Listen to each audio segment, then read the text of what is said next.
We are live. Conspicuous product placement, Eternal Frankenstein, launch party, this Friday night, October 28th, 7 p.m. That was a 5, I don't know what that had to do with anything. 7 p.m., Copperfield Books, Petaluma, California. If you can be there, we'd love to have you. It's going to be a hoot. I am going to read you just a little bit the reanimation sequence from Mary Shelley's Frankenstein. This is going to be a quick one, so tune in. This is from Chapter 4 of Mary Shelley's Frankenstein. This is the 1818 edition, by the way. This is the first version that was published. She revised it in 1831. I consider the 1818 edition to be leaner, a little bit meaner, a little bit more gruesome, and definitely fun. So, Chapter 4 of Frankenstein by Mary Shelley. It was on a dreary night of November that I beheld the accomplishment of my toils. With an anxiety that almost amounted to agony, I collected the instruments of life around me, that I might infuse a spark of being into the lifeless thing that lay at my feet. It was already 1 a.m. The rain pattered dismally against the panes, and my candle was nearly burnt out, when, by the glimmer of the half-extinguished light, I saw the dull yellow eye of the creature open. It breathed hard, and a convulsive motion agitated its limbs. How can I describe my emotions at this catastrophe, or how delineate the wretch whom with such infinite pains and care I had endeavored to form? His limbs were in proportion, and I had selected his features as beautiful. Beautiful! Great God! His yellow skin scarcely covered the work of muscles and arteries beneath. His hair was of a lustrous black and flowing, his teeth of a pearly whiteness.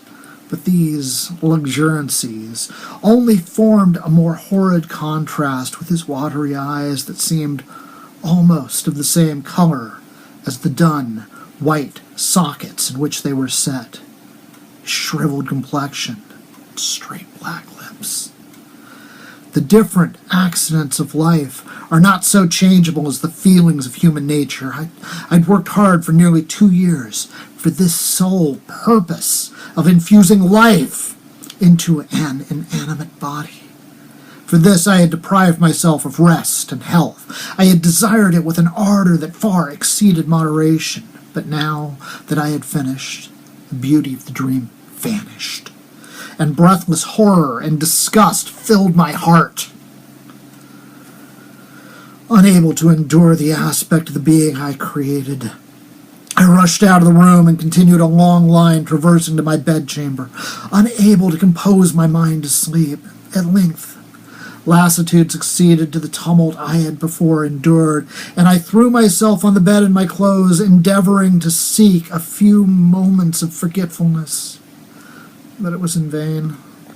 I slept indeed, but I was disturbed by the wildest dreams. I thought I saw Elizabeth in the bloom of health, walking in the streets of Ingolstadt. Delighted and surprised, I embraced her, but as I imprinted the first kiss on her lips, they became livid with the hue of death. Her features appeared to change, and I thought that I held the corpse of my dead mother in my arms. A shroud enveloped her form, and I saw the grave worms crawling in the folds of the flannel. I started from my sleep with horror. A cold dew covered my forehead, my teeth chattered, and every limb became convulsed when, by the dim and yellow light of the moon, as it forced its way through the window shutters, I beheld the wretch, the miserable monster whom I had created. He held up the curtain of the bed, and his eyes, if eyes they may be called, were fixed on me. His jaws opened, and he muttered some inarticulate sounds, while a grin wrinkled his cheeks. He might have spoken, but I did not hear. One hand was stretched out, seemingly to detain me.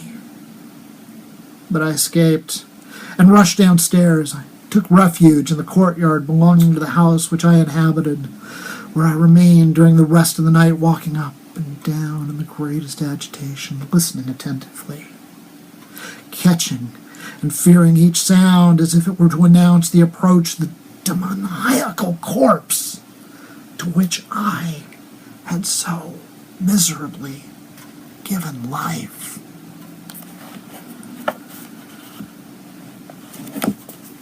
So that's from Frankenstein. And this is Eternal Frankenstein, which is 16 stories by 16 awesome authors. And you're going to have to look at them backward here.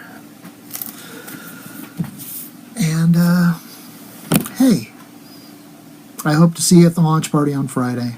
Thanks for tuning in. Have fun.